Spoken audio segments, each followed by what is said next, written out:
17 people now indicted for 2 contraband smuggling schemes that investigators say were operating out of state prisons. Our Jacob Reynolds has the details on what authorities are calling Operation Cash Cow.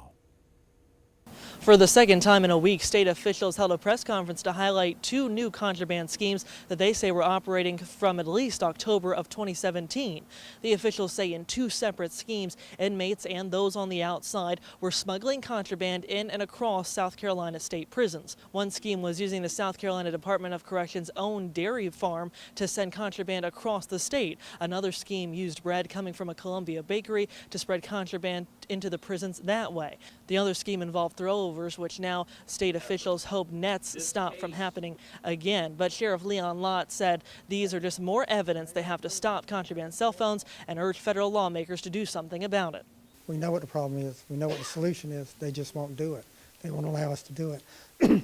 The technology is there. They can isolate one area and jam the phones. It's there. Doesn't impact anybody else. The federal government won't allow us to do it. So, they need to get off their butts. That's the problem. All told, 17 individuals were indicted and arrested for these 2 schemes. 1 staff member from the South Carolina Department of Corrections, 4 inmates, and then 12 people on the outside. Reporting in Columbia, Jacob Reynolds, News 19 WLTX.